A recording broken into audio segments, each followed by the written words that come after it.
Olá, sejam todos bem-vindos a mais um episódio do podcast Boleiros de Humanas. Como sempre, eu sou Miguel Galute Rodrigues, estou aqui hoje com meus co-apresentadores João Galute Rodrigues, diretamente de São Paulo, e Guilherme Ribeiro Paturi, diretamente de Toronto, no Canadá.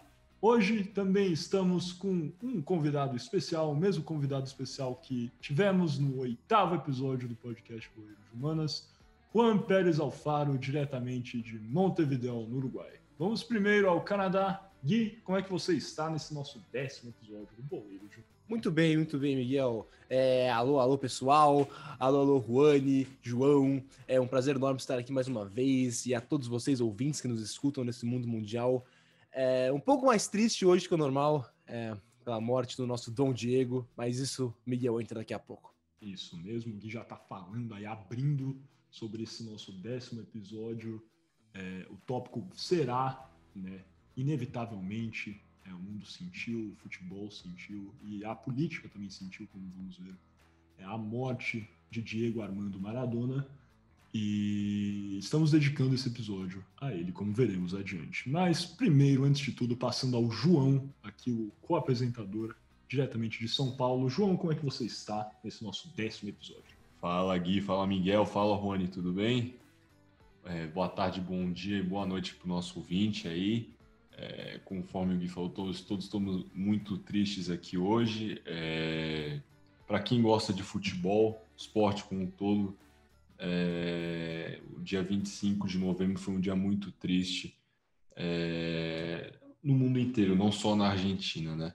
Mas a gente continua mais daqui a pouco com o Miguel, introduzindo isso para a gente. Obrigado. Perfeito, João. Agora passando para o Juan Ignacio Pérez, nosso querido Juancho, argentino, porém falando diretamente da capital do Uruguai, Montevideo. Juan, por favor. Oi, Miguel, oi, Gui, oi, João. Obrigado por me convidar de novo. E sim, como o Gui e o João já falaram, um momento muito triste para o mundo inteiro, mas às vezes o argentino sente um pouco mais, né? Essa morte. Mas vamos falar dele. Perfeito, Juan. Então, sem mais delongas, passando para o nosso primeiro bloco desse 10º episódio do podcast Boleiros de Humanas, o Kickoff.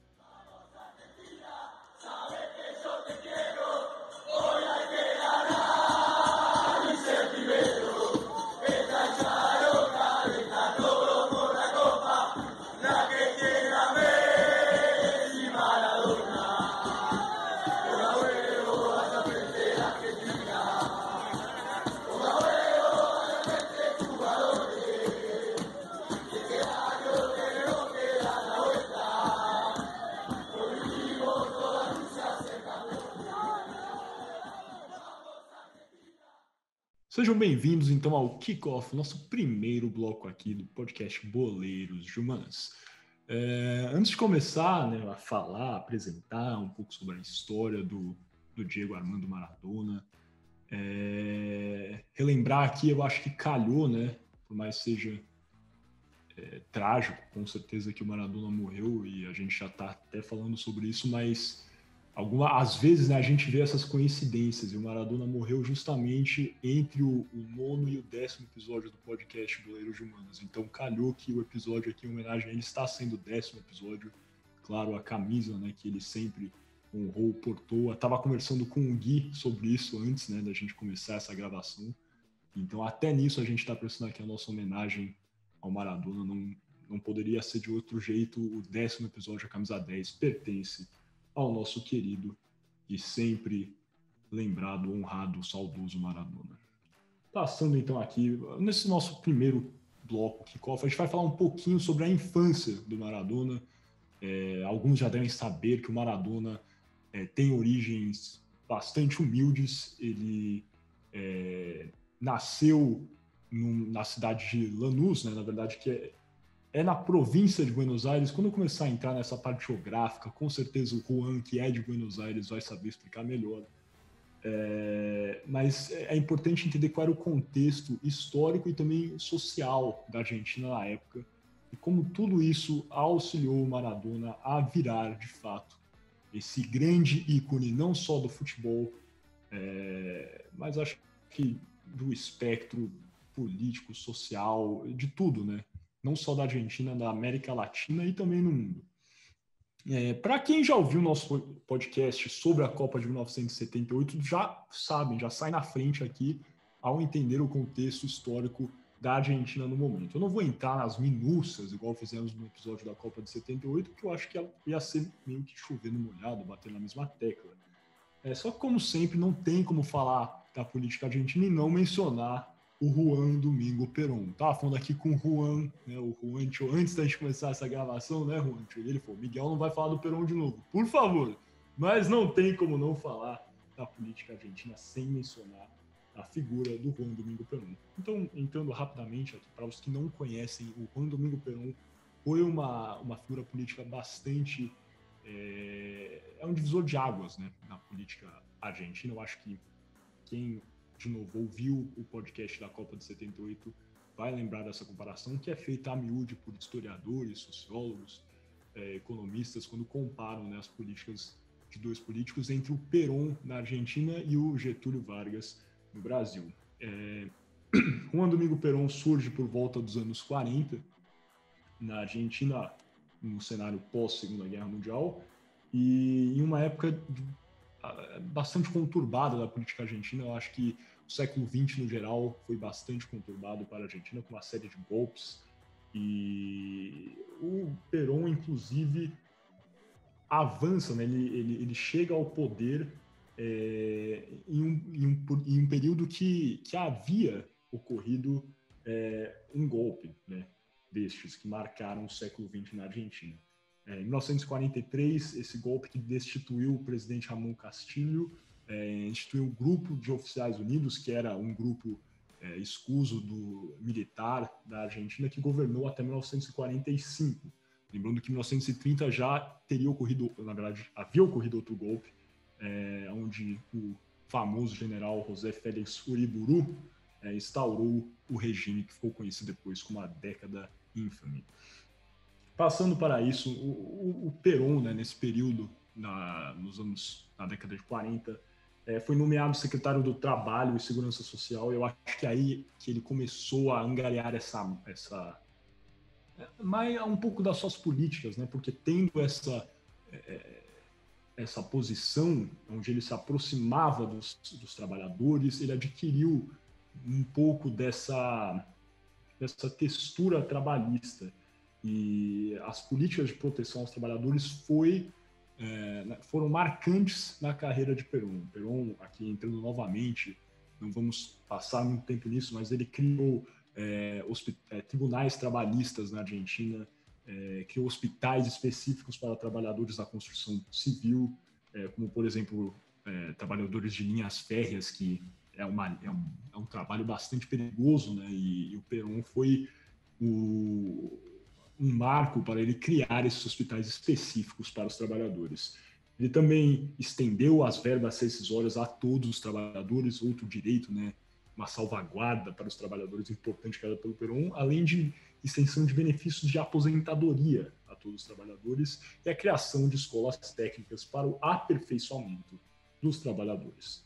O Perón, então, foi crescendo, ocupando uma série de outros cargos. Ele se tornou o ministro da Guerra, e depois também virou vice-presidente da Argentina, porém ele chega ao poder em 1946, governando até 1952, e ele foi justamente auxiliado pelos sindicalistas, né? Inclusive, uma das líderes da chamada Marcha dos Sindicalistas foi um movimento para levar Perón ao poder, foi Eva Duarte, a Evita, que depois, inclusive, Perón casou com a Evita. Muitos devem conhecer a Evita Perón, uma das 3 mulheres que Perón teve na sua vida. Perón, então, tem ele tem 3 mandatos, né, de 1946 até 1952, de 1952 até 55. Depois disso, ele é exilado, onde ele permanece fora da Argentina, na Espanha, até 1973, mais ou menos, quando ele retorna à Argentina para exercer um mandato novamente na presidência. Porém, esse mandato ele não chega ao final, né, porque ele morre em 1974. Então, nesse contexto, já estamos entendendo que o Perón era uma pessoa que tinha, né, ele seguia essa linha trabalhista de auxiliar os trabalhadores, também marcado por um período que foi marcado por uma forte industrialização da Argentina. E justamente nesse contexto, em 1955, ou seja, no final do segundo mandato de Perón, que os pais de Maradona se mudaram do interior da Argentina para Buenos Aires. E agora eu vou chamar um pouco do Juancho, ele vai comentar o que eu falei. Eu acho que foi até curto o que eu falei do Perón, mas é justamente nesse período, né, que os pais de Maradona, que eram já de uma área interiorana da Argentina, eles se mudam para a província de Buenos Aires, a cidade de Lanús, que fica perto, né, da capital de Buenos Aires mesmo. E isso também demonstra um pouco do que foi o governo de Perón, né, que foi marcado por um forte êxodo rural, ou seja, as pessoas que moravam nas áreas mais agrárias da Argentina foram para polos mais industriais, as metrópoles argentinas, e a família de Maradona participou disso, né? Foram de uma área mais interiorana para Lanús. Não é isso mesmo, Rôndio? Sim, o Lanús é um bairro no sul da província de Buenos Aires, está perto da cidade mesmo. E hoje em dia é um bairro, não é muito pobre, mas tá bom, também não é um bairro com muito dinheiro. Mas eu acho que é importante falar que o pai e a mãe do Maradona foram para, em específico, um lugar que chama Villa Fiorito, que nesse momento realmente era uma das partes mais pobres da Argentina e em Buenos Aires. E eu acho que isso teve depois, quando a gente começar a falar quando o Maradona crescer e tudo isso, realmente teve um jeito de chegar nas pessoas muito grande, porque ele vinha de uma parte muito pobre e certas pessoas conseguiam se associar com ele. Mas tá, a gente deixa isso para depois, quando começar a falar do Maradona mesmo. Eu concordo 100%. Eu, igual falei no começo, né, na apresentação desse episódio, eu acho que essas origens, né, do Maradona são parte do folclore, né? Ele é muito querido, não só pelos argentinos, mas por todos, por ser uma pessoa que teve suas origens em um dos bairros mais pobres, não só de Buenos Aires, mas da Argentina, né? Igual você já falou aqui, Rôndio. E ele conseguiu, apesar de tudo, crescer e vir a ser, se não o melhor jogador de todos os tempos, um dos melhores, com certeza. E muito tem a ver com as origens dele, né? E passa por isso aqui que eu já falei, a política argentina na época, de mudança, várias pessoas indo do interior para Buenos Aires e as áreas que rodeavam a capital argentina. E o Juancho tocou bem aqui, além dos pais, né, o Dom Diego, o pai do Maradona, e a Dona Tota, terem se mudado para Buenos Aires, eles se mudaram justamente para Villa Fiorito, que eu não sei exatamente como explicar, o Juan falou que era um bairro, né, exatamente, mas é uma região dentro de Lanús que é bastante, paupérrima, né? Na verdade, até hoje em dia tem algumas dificuldades. Na época que o Maradona viveu na Vila Fiorito, o acesso era impossível quando chovia, várias ruas ficavam alagadas. Isso é porque é uma região próxima do rio, né? O rio Riachuelo passa perto da Vila Fiorito e é de fato uma região muito pobre. Em várias entrevistas do Maradona, ele fala, né, que a casa onde eles moravam foi construída pelo seu pai. E o Maradona tinha 7 irmãos, eu acredito, né? Então eles moravam todos naquela casa pequena construída pelo Dom Diego. Era uma casa onde não havia banheiro, não tinha banheiro. E eu falei aqui, né, sobre o alagamento da Vila Fiorito. Inclusive o Maradona falava que a construção do pai dele, que era um pouco de terra batida, umas telhas, não impedia a entrada de água da chuva, ou seja, quando tinha, né, quando alagavam as ruas da Vila Fiorito, e até mesmo quando chovia, chuvas torrenciais em Lanús, a própria casa deles alagava.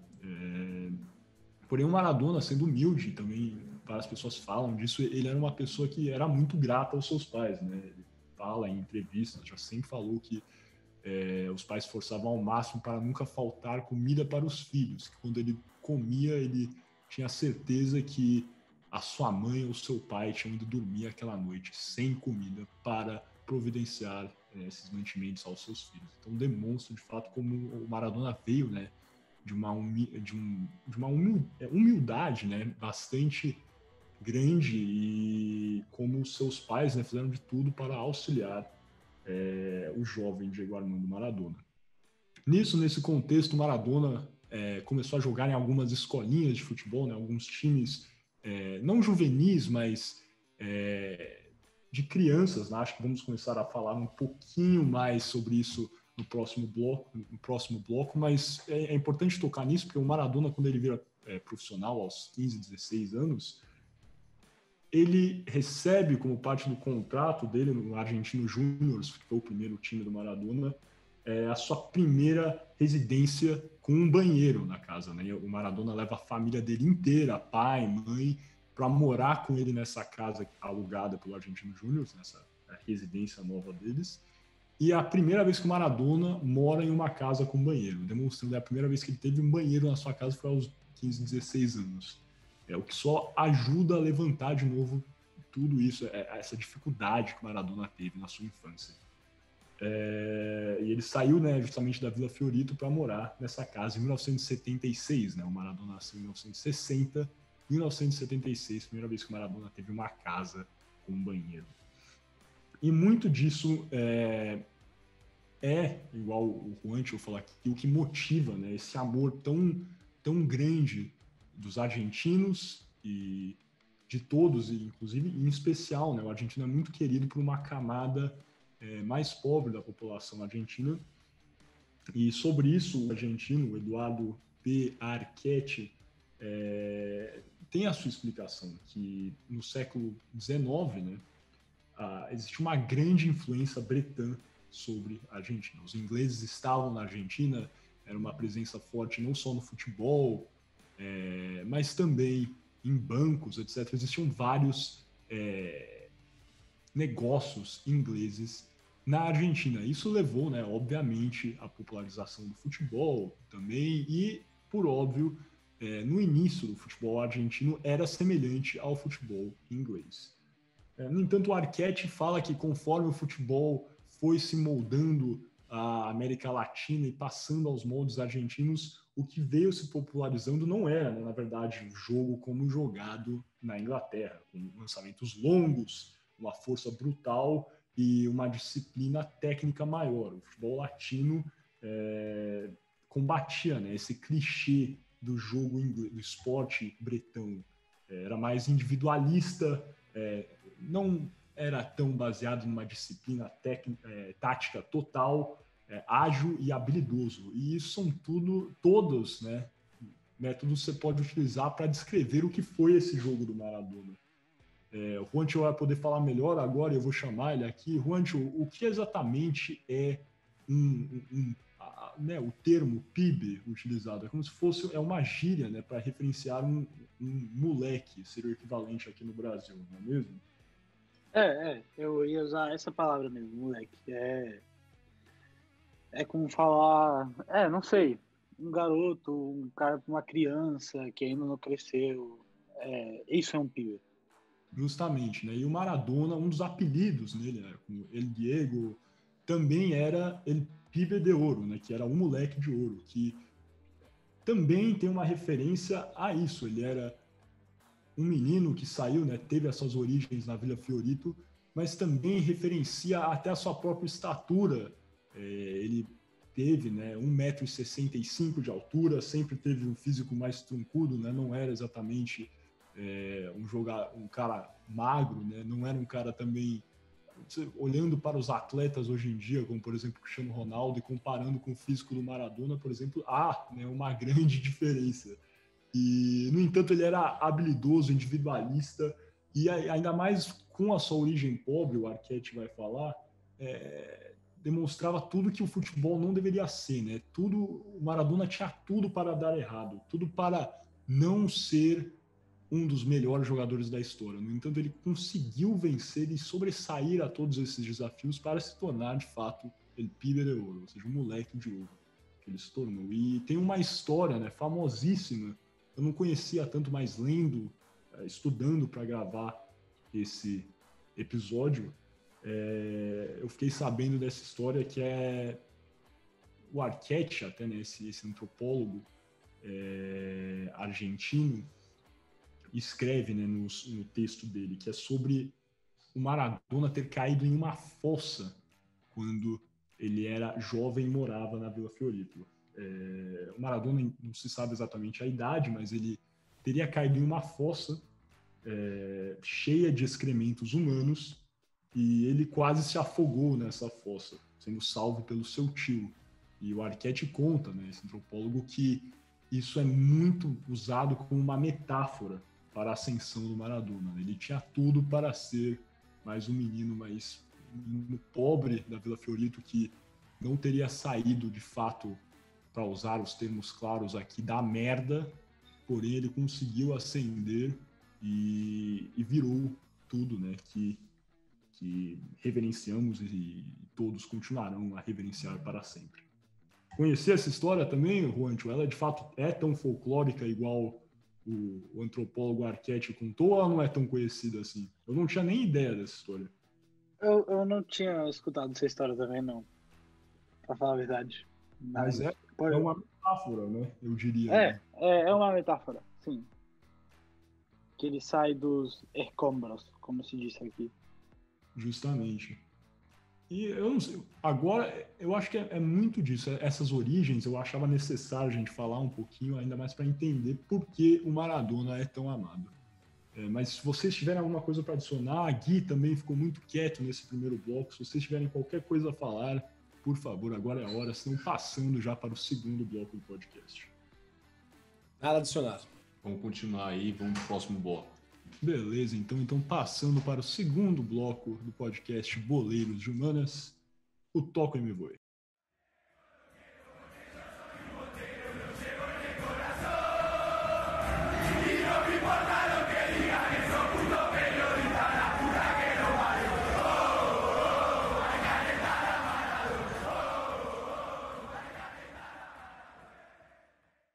E agora passando então para o nosso segundo bloco, o bloco Toco e Me Voy. E lembrando mais uma vez que você está ouvindo o podcast Boleiros de Humanas, um programa Podercast, a divisão de podcasts do jornal digital Poder 360. E agora no nosso Toco e Me Voy vamos falar um pouco da carreira, não falar muito na verdade, da carreira futebolística do nosso craque Diego Armando Maradona. E para começar eu quero realmente ir ao início da sua carreira, quando ele começou a jogar aos 12 anos de idade, que foi quando ele ingressou na base do Argentinos Juniors, que é um tradicional clube argentino, né, Juani?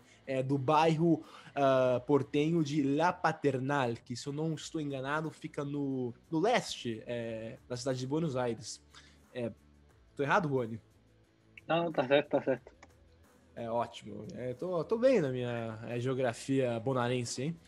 Mas bem, 4 anos depois de ingressar na base, em 1976, com apenas 15 anos de idade, o Diego Maradona fez sua estreia profissional quando entrou como substituto quando o Argentinos Juniors jogava contra o Talleres de Córdoba. O Miguel e o João conhecem muito bem o Talleres de Córdoba, pela primeira divisão argentina.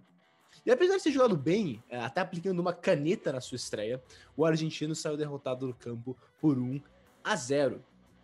E somente um mês depois, já com 16 anos, o Maradona marcou seu primeiro gol numa partida de futebol contra o San Lorenzo de Mar del Plata, não o San Lorenzo de Almagro, que é o tradicional clube também da capital argentina. Mas talvez a primeira polêmica que envolveu o Diego Maradona foi em 1978, como a gente tocou um pouco nisso no episódio sobre a Copa de 78, que o técnico da seleção argentina, César Luiz Menotti, decidiu não convocar Maradona para disputar a Copa do Mundo de 78. Foi realmente uma decisão que, mesmo controversa, dá para entender, tendo em consideração que o Maradona tinha 16 anos. O que vocês acham disso, gente? Gui, certamente é algo anormal convocar um menino de 16 anos para uma Copa do Mundo, né? Acho que nunca teve um pessoal que criticou, acho que foi o Dunga na época, em 2010, quando não convocou o Neymar e o Paulo Henrique Ganso, porém eles já eram mais velhos, mas 16 anos acho que era um pouco demais, né? Exato. Sei, tudo bem, mas eu acho que isso é uma das grandes mágoas, né, da vida do Maradona. Inclusive, para quem conseguir, tem alguns documentários muito bons sobre o Maradona e mostram entrevistas dele. Inclusive, eu não vou lembrar do nome exatamente, mas saiu em 2019, então é bem recente, que mostra, né, quando ele é campeão pelo Napoli, vamos falar com certeza aqui muito sobre a carreira dele na Itália, mas quando ele vence, né, o Scudetto, o primeiro título nacional dele no Napoli, em 1987, se a minha memória não está me falhando, mas é 87 mesmo. Quando ele vence esse primeiro título, ele fala: esse é o título mais importante da minha vida. E ele já havia vencido, né, a Copa do Mundo em 1986 pela Argentina. E aí perguntam para ele: Maradona, mas você venceu o título, a Copa do Mundo, pelo seu país. Mas ele falou: mas aquilo não foi na Argentina, não foi com o meu povo. Eles tiraram, me roubaram essa chance de vencer com o meu povo em 78. Isso aqui foi para a minha família, né, o povo de Nápoles. Então isso sempre foi uma mágoa muito grande da carreira do Maradona, não poder vencer a Copa dentro da Argentina. Exato, como eu falei, foi realmente talvez a primeira controvérsia da carreira do Maradona, foi ele não ter sido chamado para a Copa de 78. Então tem, obviamente, opiniões divergentes de se ele era muito novo, ou se ele deveria ter tido essa oportunidade. Mas a questão era que mesmo não tendo chamado ele para a Copa, o Menotti, de novo, o técnico da seleção, começou a chamar o Maradona para a seleção principal logo depois da Copa, para preparar o Maradona para a Copa do Mundo Sub-20, que ia acontecer em 79. Então, jogando agora na seleção principal em preparação da Copa do Mundo Sub-20, El Diego marcou o primeiro gol pela seleção em 79, contra a Escócia em Glasgow, garantindo uma vitória argentina por 3-1.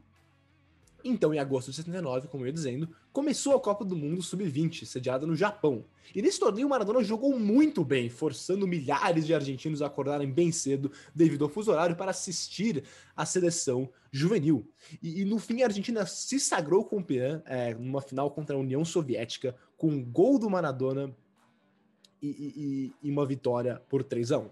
E o El Diego, inclusive, foi eleito o melhor jogador do torneio.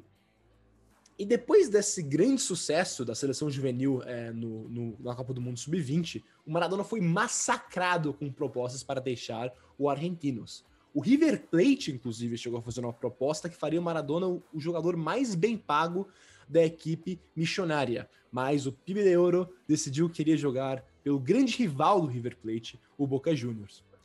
E como o Boca se encontrava, diferentemente do River, em uma situação financeira muito delicada, o clube não podia pagar pelo passe do Maradona.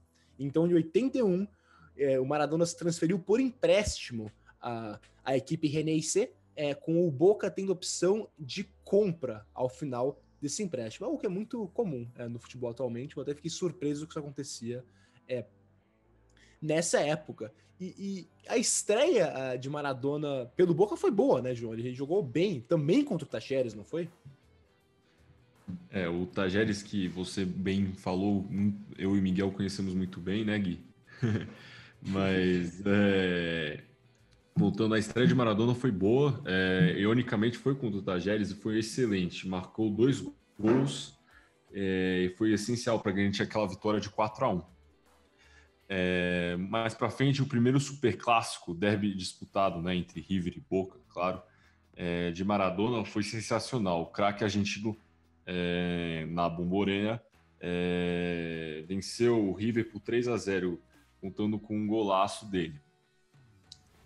Apesar dessa temporada de 81 ter muitos altos e baixos, o Boca se sagrou campeão depois de um empate frente ao Racing.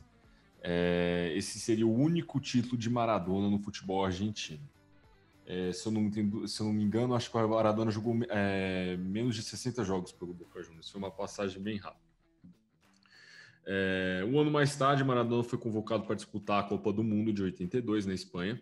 Apesar de altas expectativas sobre Maradona e a Argentina, a seleção argentina não saiu muito bem na competição. Na primeira fase, a Argentina foi derrotada pela Bélgica por 1-0, mas venceu a Hungria por 4-1, com Maradona marcando seus 2 primeiros gols em Copas do Mundo. A vitória por 2-0 frente ao El Salvador garantiu depois a classificação para a segunda fase. Na segunda fase, consistindo de 4 grupos, com 3 seleções, com o ganhador de cada grupo indo para as semifinais, a Argentina foi massacrada, perdeu de 2-1 para a Itália e por 3-1 para o Brasil, em partida marcada pela expulsão de Maradona.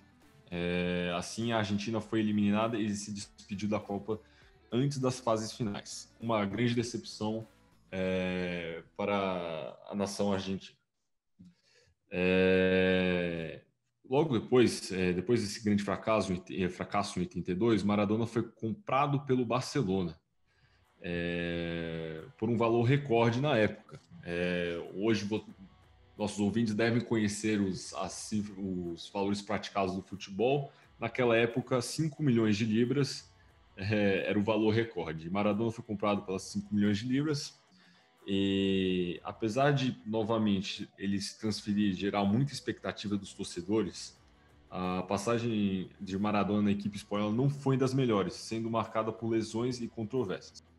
Mesmo estreando marcando gol no Barcelona, ele acabou sendo derrotado na sua estreia pelo Valência. 2 meses depois, em dezembro de 82, foi detectado uma hepatite no CAC argentino, que consistentemente teve que ficar fora dos gramados durante 3 meses. Maradona voltou em março de 83, mas por estar muito atrás, Barcelona chegou somente ao 4º lugar da Liga. Porém, a equipe foi muito bem sucedida em Copas. Em 26 de junho, o Barcelona foi campeão da Copa da Liga Espanhola, na final contra o Real Madrid. Maradona marcou um gol na partida de ida e um na partida da volta, sendo aplaudido pelos torcedores do Real Madrid em pleno Santiago Bernabéu, pela beleza do seu gol. Isso é uma coisa que aconteceu com poucos até hoje, né? Se eu não me engano aqui, o Ronaldinho aconteceu com ele, quando ele jogava lá no Barcelona. Por isso, voltando aqui para o Maradona, por isso, apesar de terminar mal a Liga, né, na temporada de 82 e 83, ele terminou bem com 2 títulos, uma vez que o Barça também havia vencido a Copa do Rei, com Maradona sendo considerado uma das grandes estrelas do futebol europeu. Já na temporada de 83 e 84, Maradona novamente sofreu uma grave lesão em partida entre Barcelona e Atlético Bilbao. Maradona saiu de maca gravemente lesado depois de uma entrada dura do jogador basco Andoni Goicoechea. Maradona teve seu tornozelo quebrado e depois da operação sua volta era prevista somente 6 meses depois. Porém, com muita dedicação, El Diego voltou aos campos depois de apenas 3 meses parado. Devido à lesão, Maradona só pode jogar 16 partidas da Liga. E mesmo assim, ele acaba marcando 11 gols. Não pode evitar que o Barcelona ficasse apenas... E ele acabou não evitando que o Barcelona ficou apenas na 3ª colocação da Liga. Entretanto, né, o Maradona pode contribuir com o Barcelona chegar pela 2ª vez consecutiva na Copa del Rei. Na semifinal, o clube catalão mais uma vez enfrenta o Atlético Bilbao, sofrendo mais uma dura entrada de Goicoechea e xingamentos racistas dos jogadores e torcedores do Atlético, principalmente o meio-campista Miguel Sola. Maradona não aguentou. Após o final da partida, com o Atlético vencendo por 1-0, Maradona peitou Sola, que retrucou fazendo um gesto homofóbico ao argentino. Em resposta, Maradona cabeceou o Sola, deu uma cotovelada na cara e o outro jogador do Bilbao e deu uma joelhada na cabeça de um terceiro jogador. A equipe de Bilbao saiu em defesa de um dos seus companheiros e o Goicoechea, que acertou ele com uma voadora, que foi o jogador que o lesionou naquela primeira passagem, acabou acertando ele com uma voadora. E com isso, a equipe do Barcelona entrou para defender Maradona e logo 2 equipes brigavam ferozmente no gramado. Pois é, João. João. Essa briga foi famosa, né, Gui? Foi, exato. Isso que eu ia te dizer. Essa briga foi famosa. Você já escutou também, né, Rony? Essa briga dele no Barcelona talvez foi a coisa mais marcante da passagem dele. Isso é muito lembrado na Argentina, essa briga dele que aconteceu entre o Barcelona e o Atlético de Bilbao, ou é uma coisa mais ignorada? Não, eu não acho que é ignorada, mas também não acho que é tipo a primeira coisa que falam. Tipo, quando alguém fala Maradona de Barcelona, ninguém fala briga primeiro. Uhum. Mas sim, isso é uma coisa que é uma briga bastante conhecida no mundo de futebol. Isso com certeza. Mas essa briga, apesar de ter sido violentíssima e ter feito com que o Maradona tivesse que sair do Barcelona, porque realmente depois disso o clima ficou insustentável. Ele foi suspenso por 3 meses de qualquer competição espanhola. E ele acabou se sentindo muito injustiçado, não só pela Federação Espanhola, mas também sentiu que o Barcelona não havia feito o suficiente para defender ele. Mas teve uma coisa boa que saiu dessa briga, que por ela, ele teve que sair do Barcelona e, consequentemente, no verão de 1984, Maradona saiu da Espanha, vendido por 7 milhões de libras, que novamente quebrou o recorde mundial de transferências e foi para a Società Sportiva Calcio Napoli. Ó, tá melhorando meu italiano aí, Miguel. Então, ele se transferiu para o clube em que ele seria um rei. Não é mesmo, Miguel? Como é que foi essa chegada dele em Nápoles? A chegada do Maradona em Nápoles acho que foi tão barulhenta quanto a saída dele do Barcelona, né? Você já falou aqui da briga que ele teve contra o Athletic Bilbao e também acho que essa briga ficou ainda mais marcada porque, né, essa lesão do Maradona foi justamente uma partida contra o Athletic Bilbao, né, que vou saber a pronúncia basca exatamente, mas o Goicoechea. Nem eu sabia falar. Goicoechea, não sei, desculpa aos nossos queridos amigos bascos, mas eu acho que serviu meio como uma revanche, né, do Maradona, nesse sentido. A foto, né, a imagem dele saindo com a camisa do Barça rasgada de campo é bastante lembrada mesmo, Gui. Mas o Maradona chegou a Nápoles, um Nápoles que não era uma equipe grande no cenário europeu e muito, inclusive, né, não era uma equipe grande no cenário italiano, no cenário europeu muito menos. Não havia vencido um campeonato nacional, uma Copa, e era uma equipe que por diversas vezes figurava até nas divisões inferiores do Calcio. Assim, quando o Napoli contratou o Maradona, quebrando, né, o recorde de transferência que havia sido firmado anos antes pelo próprio Barcelona quando contrataram, isso foi, de fato, um boom, né? Foi algo que a equipe do Napoli, o futebol italiano, que já era o mais rico à época, todos os grandes craques jogavam na Itália, e vários depois que o Maradona foi jogar no Napoli seguiram a jogar no próprio Napoli e em outras equipes da Itália.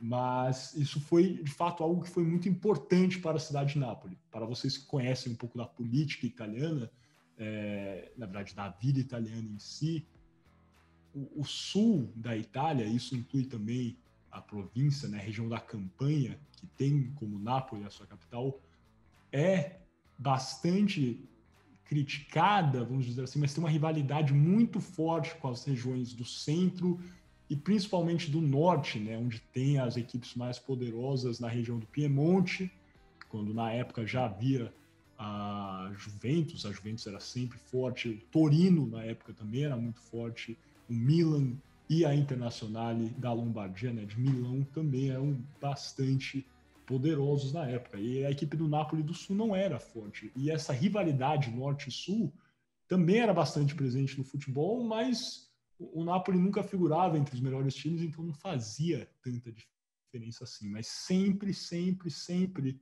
essa rivalidade no campo político, no campo social. Os italianos, né, alguns um pouco mais retrógrados, se referem a Nápoles e ao sul da Itália como a África, né? Eles chamam...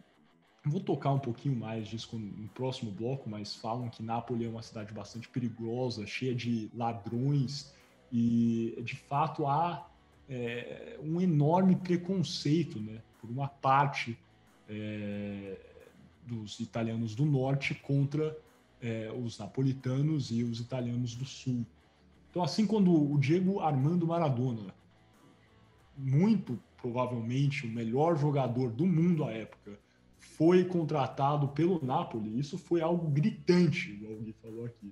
E não por acaso ele foi apresentado no estádio São Paulo, no dia 5 de julho de 1984, com cerca de 75 mil torcedores presentes. É sempre bom lembrar aqui, né, que o estádio São Paulo agora irá se chamar Estádio Diego Armando Maradona, outra homenagem da equipe do Napoli para Diego Armando Maradona. Para vocês que não viram, ontem, dia 29 de novembro de 2020, o Napoli prestou outra grande homenagem ao Diego Armando Maradona. Ao minuto 10 da partida contra a Roma, todos os jogadores pararam de jogar e bateram palmas por 1 minuto, algo que se repetiu em todas as partidas da Série A nessa rodada. Então, uma linda homenagem, esta também, do Napoli para o Maradona. Mas voltando aqui à apresentação do Maradona, né, em 84, no estádio São Paulo, para 75 mil torcedores, Maradona chegou, né, de fato, para mudar o Napoli, avançar um patamar, tendo em vista que a equipe havia escapado do rebaixamento por somente 1 ponto na temporada anterior. Antes da chegada, né, do Maradona, igual eu já toquei, as equipes eram somente dominadas, as equipes que dominavam, né, eram do norte da Itália, ou até mesmo de vez em quando uma equipe do centro vencia, mas geralmente as equipes de Piemonte, né, na cidade de Turim, e as equipes de Milão eram as equipes que faturavam os títulos. Nenhuma equipe do Sul, não somente o Napoli, nenhuma equipe do Sul italiano havia vencido um Scudetto. E então, passando aqui para como foi, né, esse início do Maradona, apesar da temporada, né, de 1984 e 1985, a primeira temporada dele ter sido razoável, o Napoli atingiu um resultado de meio de tabela, inclusive eu acho que o campeão daquela temporada foi o Hellas Verona, se eu não me engano, outra equipe do norte, né, da região do Vêneto. A de 1985 e a de 1986, né, 85 e 86, era a que mais prometia. O Maradona teve a chance de jogar com diversos reforços e o Napoli conseguiu chegar ao 3º lugar e se classificou para a Liga Europa.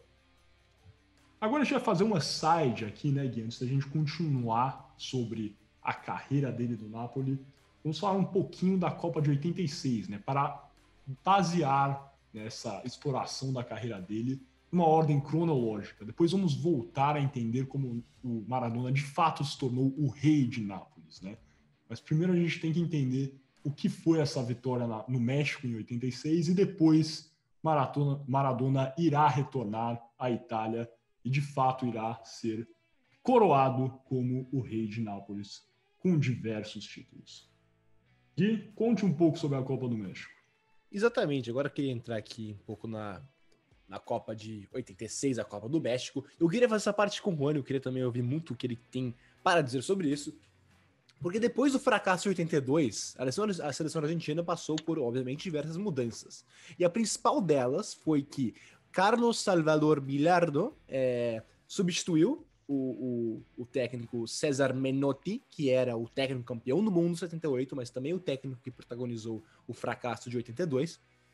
E assim que o Bilardo assumiu, ele deu a faixa de capitão para o Maradona. E bom lembrar que essa faixa de capitão antes era do Passarella. E a campanha argentina começou no dia 2 de junho com uma vitória de 3-1 contra a Coreia do Sul. E depois a seleção albiceleste empatou com 1-1 com a campeã Itália, com um gol de Maradona.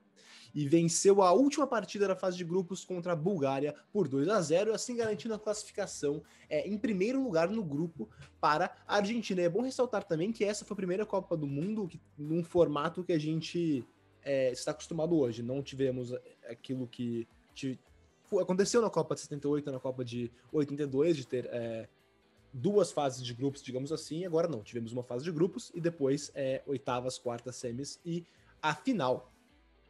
E as oitavas de final da Copa de 86 não foram tão não foram tão importantes. A Argentina enfrentou o Uruguai. O Uruguai tinha uma seleção até forte, com Francescoli ali no ataque, mas a Argentina venceu por 1-0.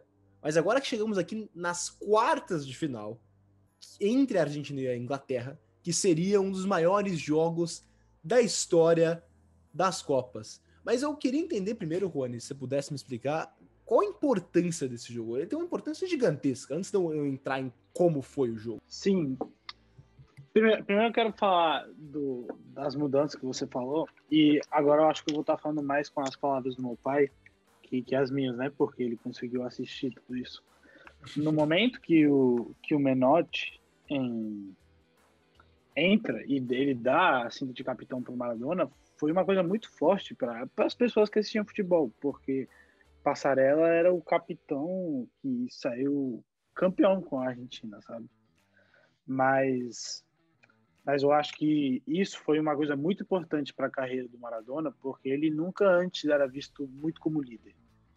E a paixão que ele sentia de jogar na seleção, e ele sendo o capitão da seleção, a pessoa que representa, fez crescer muito ele, tipo, como jogador, como pessoa, e mais seu mito ainda. Depois, o que você falou do jogo da Inglaterra, sim.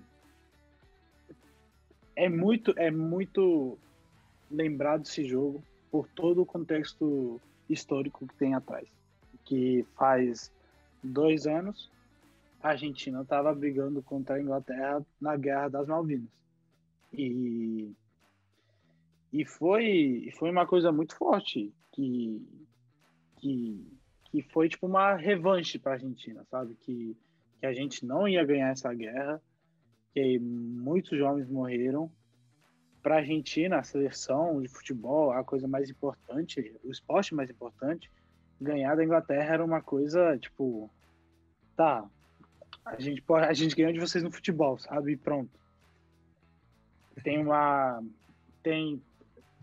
Não sei, tem tudo muito a ver com isso das Malvinas, porque até o que o Maradona fala antes do jogo para os seus companheiros da Argentina, é muito famoso isso.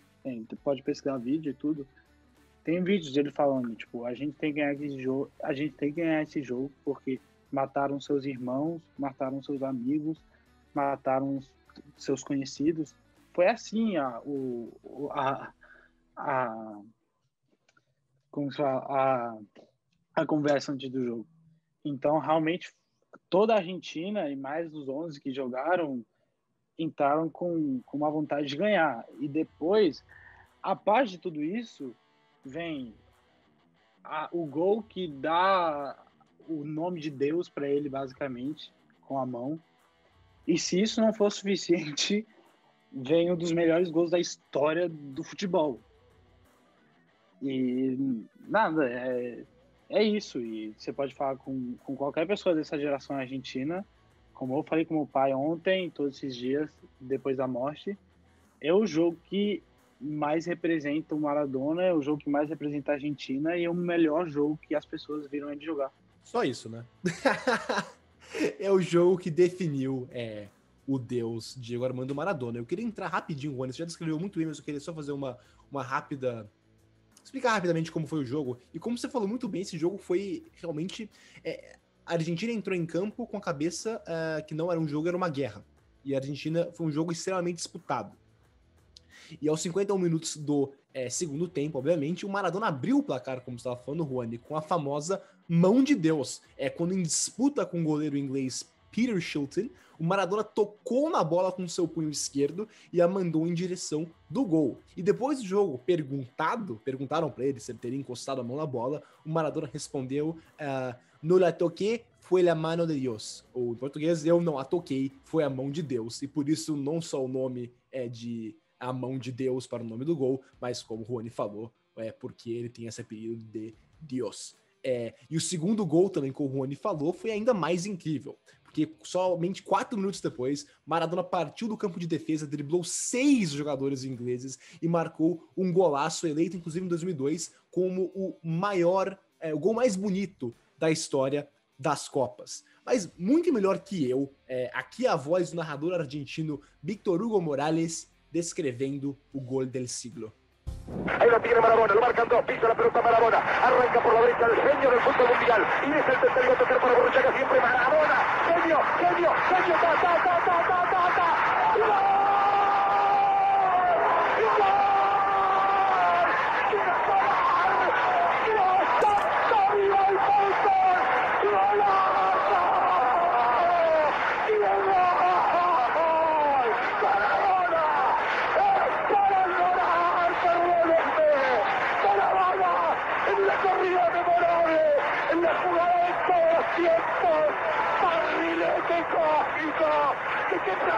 viniste para dejar el caminotante inglés, para que el país se opulle apretado, gritando por Argentina. Argentina 2, Inglaterra 0. Diego Armando Maradona. Gracias Dios por el fútbol, por Maradona, por esas lágrimas, por Argentina 2, Inglaterra 0. Realmente essa narração é histórica. Não só é o gol mais bonito da história das Copas, mas gerou uma das narrações mais legais da história do futebol. Mas, bem, a Argentina vencendo por 2-0 no final do jogo. Os ingleses descontaram e o marcador final foi 2-1 e a Argentina classificada para as semifinais. Nas semifinais foram um pouco mais fáceis. A Argentina venceu quase protocolarmente a Bélgica por 2-0 com 2 gols do Maradona e se classificou para a final do Mundial. Enfrentando a Alemanha Ocidental na final, a Argentina abriu 2-0. Parecia que ia ser um jogo tranquilo, mas cedeu 2 gols e os alemães empataram 2-2. Mas com uma assistência genial de Maradona, a Argentina marcou mais um, fez 3-2 e se sagrou bicampeã mundial no Estádio Azteca. E Maradona, como capitão, levantou a taça. E eu queria te perguntar, Juani, se o jogo contra a Inglaterra acaba sendo mais importante do que a final, não? Sim. Por tudo que tem atrás, você fala o 86 e a primeira coisa que você vê na mente é Inglaterra. Não, sim, a Copa você ganhou, mas é o jogo contra a Inglaterra. E a Copa de 86 tem esse gostinho especial, porque a gente falou muito isso no episódio passado, né, Juani, que a de 78 acaba tendo não vou dizer vergonha, mas um pouco de receio de muitos argentinos comemorarem pelo todo o contexto da ditadura militar. Mas a de 86 tem esse gostinho especial, não só pelo Maradona, não só por ter ganhado da Inglaterra, mas por ser uma Copa do Mundo que você pode comemorar sem culpa, digamos assim. Você concordaria com isso também? Concordo. E eu acho que também, isso é uma coisa que falou meu pai para mim, em Argentina, antes do 78, não era uma potência, assim, do futebol. Era um país que jogava futebol bem, mas nunca chegava altura do Brasil, dos países da Europa. E já ganhando com 78, o povo começou a acreditar mais no futebol. E depois da decepção do 82, era tipo, a gente vai voltar para isso, eu não sei. E em 86, com o Maradona, foi tipo, de novo, colocar a gente lá no topo do mundo mesmo. Foi realmente uma campanha incrível. Para mim, o maior jogo da história das Copas foi esse Argentina e Inglaterra. Com certeza o Rony concorda comigo. Não sei se um comentário antes da gente terminar de falar aqui sobre a Copa. Vocês perguntando aí, né, sobre se o jogo teria sido mais importante ou não. Eu concordo 100%. Quem sou eu para concordar? Inclusive do Juan, né, um argentino que tem essa conquista ao nome dele também. Mas eu gostaria até de fazer esse questionamento. Eu acho que esses 2 jogos, tanto a final contra a Alemanha como as quartas de finais contra a Inglaterra, demonstram o tipo de jogador que o Maradona havia se tornado na época, né? Porque contra a Inglaterra ele decidiu fazendo o gol da mão de Deus e o gol do século. A Argentina vence por 2-1 e contra a Alemanha, apesar dele não ser decisivo no quesito de fazer gol, ele é muito decisivo em liderar, né? Ele fala bastante o jogo inteiro, ele orienta o time, é de fato o capitão que a Argentina precisava, e apesar de não fazer gol, ele dá uma das assistências mais bonitas da história, né? No final pro Charga, eu acho que era o nome, né? Do meia-cancha lá da Argentina. Boruchaga, aí, pronto. Pronúncia perfeita do nosso querido argentino. E ele lidera também, decide auxiliando a sua equipe. Ele é protagonista no quesito de assistência também. Então isso demonstra como o Maradona havia se tornado esse jogador bastante versátil nesse quesito também. Então acho que esses 2 jogos são importantes porque demonstram essa ambivalência do Maradona em 1986, época que ele estava a quilômetros do segundo melhor jogador do mundo. Exatamente. Assina embaixo, Miguel. E agora saímos aqui daquela tarde linda no Estádio Azteca de 1986 e voltamos para a Itália para continuar a nossa saga de como o Diego virou o rei de Nápoles. E realmente, voltando do Mundial no México, o Maradona entrou no que pode-se dizer foi o ápice da sua carreira. Principalmente, e com certeza o ápice da sua carreira, é no Napoli. Na temporada de 86-87, após o histórico terceiro lugar conquistado na temporada anterior, a equipe conquistou o primeiro Scudetto de sua história e também conseguiu vencer a Copa da Itália. E você que tem suas origens italianas vai conseguir explicar melhor para mim o que significou ganhar esse Scudetto. O Napoli, tendo em vista, como você falou no começo, que nenhuma equipe ao sul de Roma havia jamais conquistado o campeonato italiano. Justamente, né? Eu acho que foi um divisor de águas, não só para o futebol, mas também no quesito social. Como eu já falei aqui, existe, né, esse certo preconceito entre alguns italianos do norte com a Itália no sul e também por outro. Existe também uma crítica que pode ser feita aos dois lados também. Alguns italianos do sul, não vou só falar sobre um lado da moeda, né? Mas também existe alguns italianos do sul que criticam e tem preconceito contra alguns italianos do norte também, que é um país bastante regional, né? Os que conhecem a Itália vão saber disso. Mas isso aí representou, né, para Nápoles, para a região da Campanha, uma vitória muito maior do que o futebol. Foi uma forma de mostrar que essa pequena equipe na época poderia não só contratar o melhor jogador do mundo, como vencer de todas as outras equipes que eram acima do sul, né, melhores, em outro patamar. Colocou o Napoli e a cidade de Nápoles no mesmo patamar de Turim, de Milão. Isso foi importantíssimo, não só para o futebol no sul da Itália, mas também para a cidade de Nápoles no geral. Eu tive a sorte de poder viajar para Nápoles uma vez já, e lá é fato, não existe quase torcedores de outras equipes na cidade de Nápoles. É uma cidade que vive e respira o futebol. O santo padroeiro da cidade é o San Gennaro, né? São Genaro, mas existem pessoas até que defendem que o Maradona é mais santo do que o São Genaro, porque justamente ao trazer, né, este título, acho que o primeiro título com certeza é o mais importante, depois a gente vai falar que o Maradona venceu Copa, a Liga Europa, mas esse primeiro Scudetto foi importantíssimo para alavancar, né, esse sentimento do sul da Itália e, de fato, essa primeira conquista do Campeonato Nacional Italiano em 1986/87 foi importantíssimo para isso, sim. Como dizem os napolitanos, vou facelar essa pronúncia, Ho visto Maradona, uma música genial que a torcida do Napoli canta no agora estádio Diego Armando Maradona. E Rony, eu queria te perguntar também, o fato do Diego ter feito toda essa história no Napoli, ter sido campeoníssimo lá, faz com que muitos argentinos tenham, no mínimo, uma simpatia pelo Napoli na Itália? Sim, eu acho que tem. Acho que também tem que lembrar que nesse momento não era tão fácil. Não acontecia, né? Você não pode ver o jogo do Napoli antes como você pode ver hoje em dia. Então, nesse momento, todo argentino era torcedor do Barcelona, do Napoli, porque a única coisa que você podia ver era os gols do Maradona que ele fazia, sabe? Então, sim, todo mundo, de certo jeito, virou em torcedor do Napoli.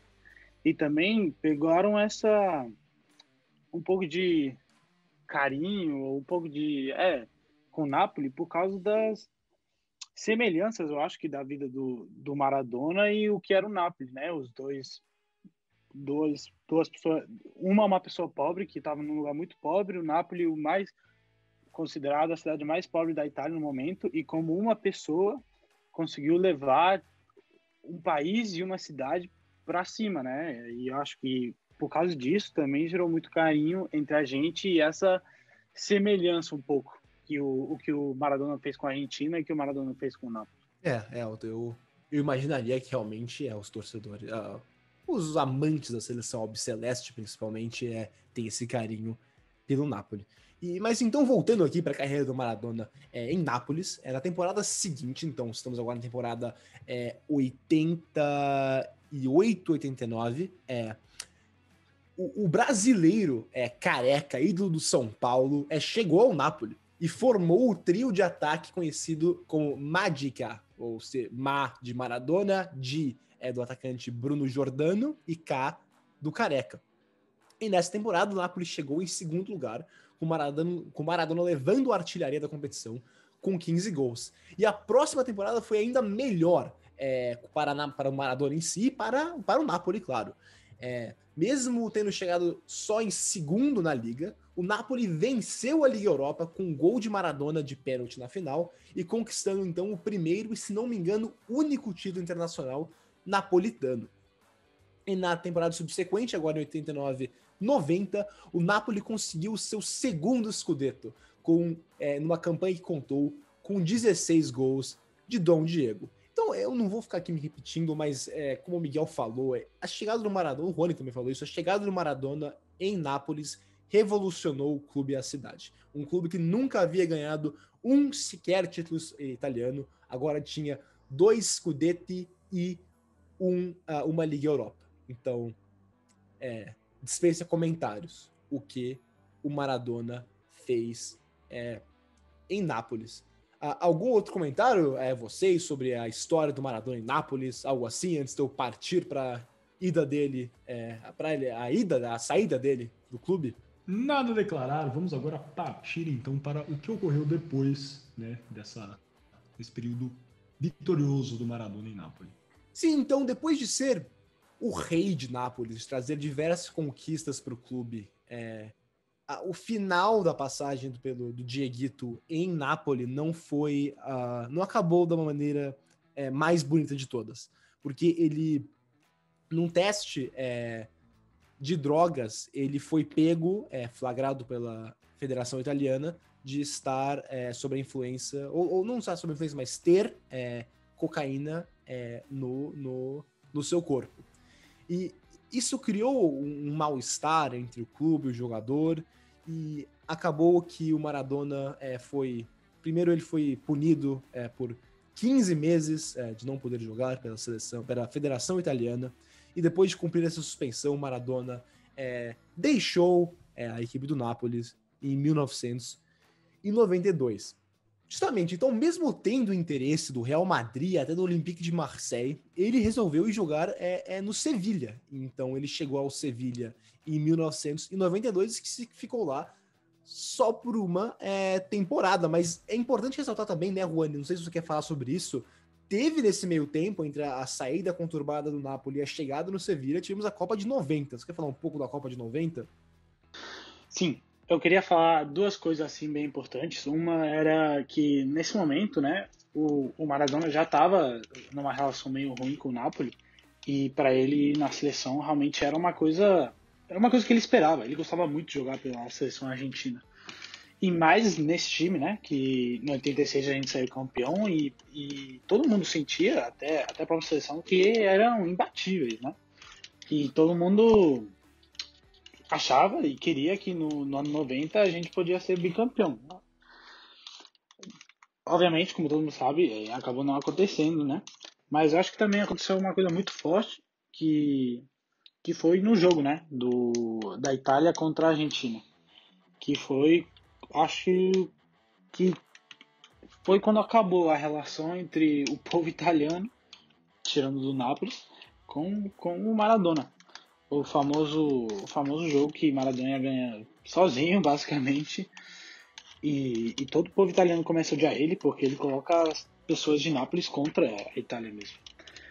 Mas eu acho que também foi muito forte para o argentino isso, porque por algumas declarações que ele fazia, as pessoas, algumas achavam que ele gostava mais do Nápoles que na Argentina, e ganhar desse jeito da Itália, mais em Nápoles mesmo, foi muito forte, e os argentinos realmente sentiram muito isso. Exatamente. Muito boa sua explicação, Rony. E você quer, antes de eu continuar aqui, voltar para a volta dele para a Argentina em 94, quando ele foi jogar pelo Newell's Old Boys. Você quer falar um pouco da Copa de 94 também? Já engatar para a gente terminar com sobre a história do El Diego na seleção? Eu acho que o 94 tem outro contexto totalmente diferente ao que era a Copa do 90.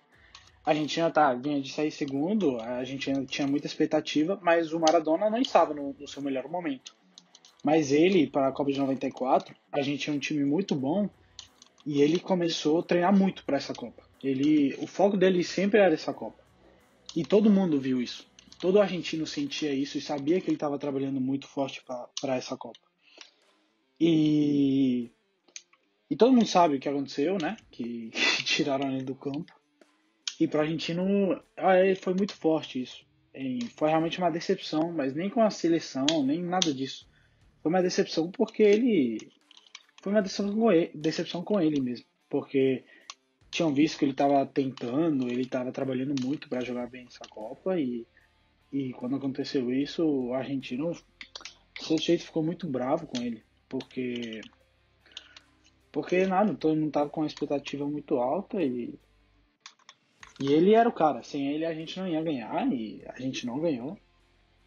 E o argentino estava muito decepcionado. É só isso que eu queria falar do 94. Realmente, como só ele saindo, só ele indo embora, causou uma coisa muito forte. Não ódio no argentino, mas sim como uma certa de por que você fez isso.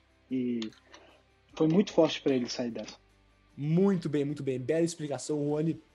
Então, só passando aqui rapidamente para terminarmos a carreira de clubes do Diego Maradona, ele então ficou, como eu disse, no Sevilha por um ano, onde ele deixou a equipe em 93. Em 93, ele foi para o Newell's Old Boys, equipe de Rosário, na Argentina, que marcou a volta dele para o seu país natal. Mesmo com ele estava negociando, na verdade, com o clube que revelou ele, o Argentinos Juniors, mas acabou que ele foi para o Newell's Old Boys, onde ele jogou pouco, na verdade. Se eu não me engano, ele jogou cerca de 10, 15 partidas na equipe de Rosário, antes de voltar para o Boca Juniors, onde ele encerrou a carreira, mas ele jogou no Boca Juniors entre 1995 e 1997, não conquistou nenhum título, o Boca está passando por um momento conturbado, nesse momento o Maurício Macri, que atualmente é ex-presidente da Argentina, era presidente do Boca, e o Maradona não se bicava com o Macri, os dois entraram em bastante conflito, era realmente conturbado o clima no Boca nessa segunda passagem do Dieguito, mesmo ele sendo amado pelos torcedores reneises, ele tinha muito conflito com a diretoria. E um detalhe, um factoide legal, digamos assim, para nossos torcedores borteiros,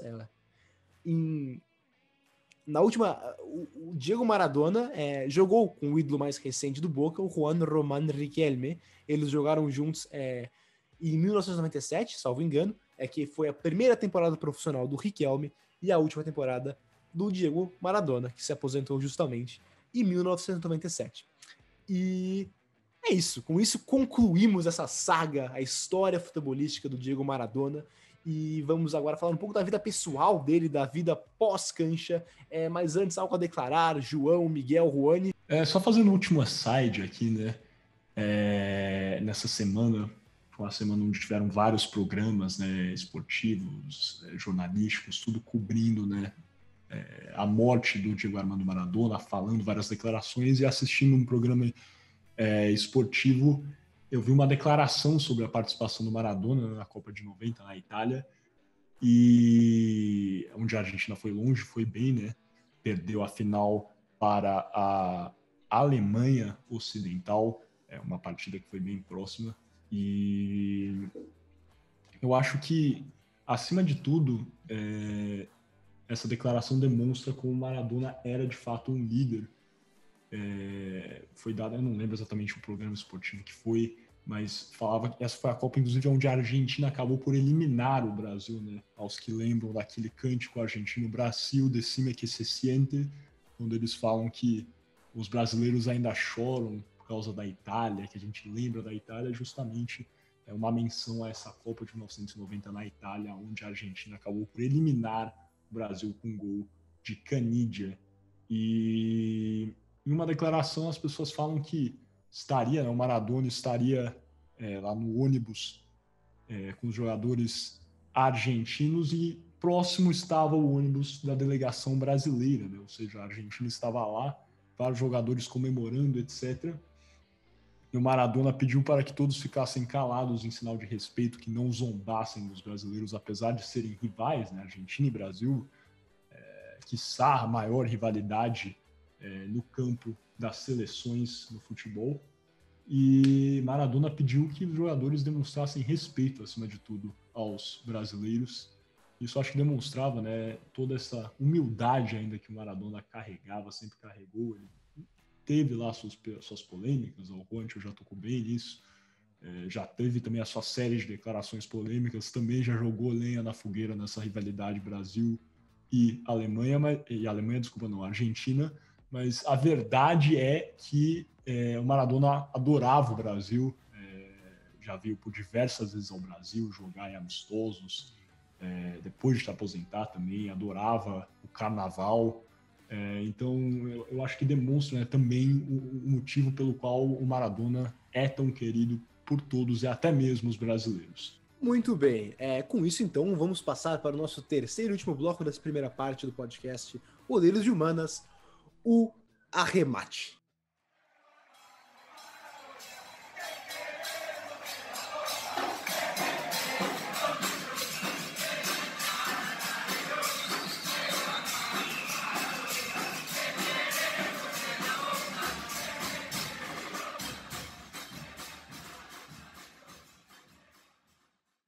Olá, vai começar agora a terceira parte do nosso podcast Boleiros de Humanas, o arremate. Lembrando que você está ouvindo o podcast Boleiros de Humanas, um programa Podercast, a divisão de podcast do jornal digital Poder 360. Então, Miguel, o que você tem a dizer sobre essa nossa terceira parte do arremate? Isso mesmo, então entrando aqui no terceiro bloco do podcast Boleiros de Humanas, o arremate, a gente vai falar um pouquinho, né, sobre a vida do Maradona.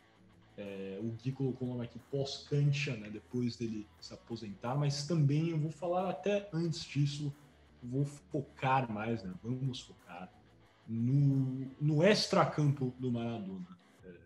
Extra-cancha, não sei nem se utilizam o extra na Argentina nesse sentido. O Gui, que conhece bem a Argentina, poderá dizer melhor.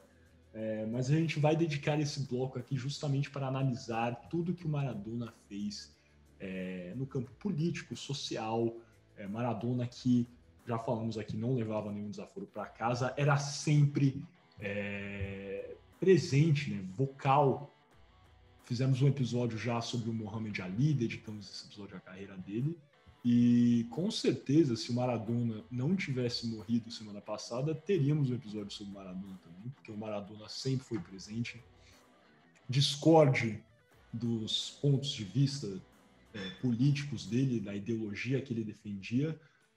No entanto, é inegável que ele tem e teve, né, e sempre defendeu uma ideologia clara, nacionalista, né, em prol da Argentina, e ele sempre foi um defensor, né, das classes mais pobres da sociedade argentina, mas também da América Latina. Como vamos falar, que o Maradona foi presente na política da América Latina inteira. Então, mesmo que você, cara ouvinte, se não concordar com os políticos que o Maradona apoiou, achar que ele não defendia políticas corretas, é inegável, né, que o Maradona sempre foi vocal, sempre lutou pelo que ele acreditava ser o correto, não é, Gui? Ele nunca se esquivou, eu acho que é isso. Existem alguns atletas que preferem não demonstrar o seu ponto de vista político, se esquivam disso. Eu não tenho aqui a intenção de julgar ninguém, de criticar ninguém. Eu acho que cada um tem a sua razão para não apoiar alguma política, para apoiar outra, ou até mesmo permanecer inerte, né, calado. Mas eu acho que esses grandes esportistas eles têm um palanque tão grande, uma oportunidade, né, de fazer uma diferença. É ótimo ver esportistas como Maradona, como Muhammad Ali.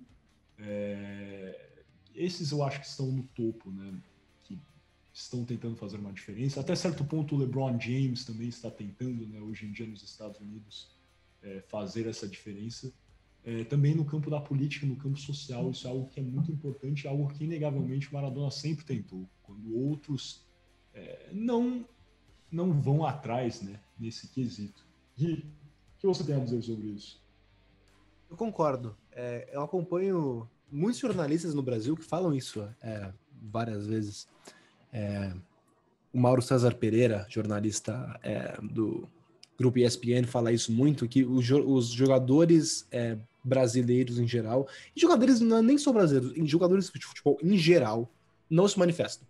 Eles aceitam qualquer coisa, eles só vão e jogam, e parece que o que acontece ao redor deles muitas vezes não é com eles. E isso não era o caso do Maradona. O Maradona, ele sempre enfrentava o que ele achava errado, enfrentou a FIFA, enfrentou o Conmebol. Ele não se curvava ao que ele achava que estava errado. E tem uma história muito legal, que acho que a gente não falou, de quando ele jogava no Napoli. Um torcedor do Napoli pediu para o clube fazer uma partida beneficente para arrecadar dinheiro para o seu filho, que ele precisava por uma cirurgia. E o clube disse não. Mas o Maradona ficou tão tocado que ele topou fazer essa partida beneficente.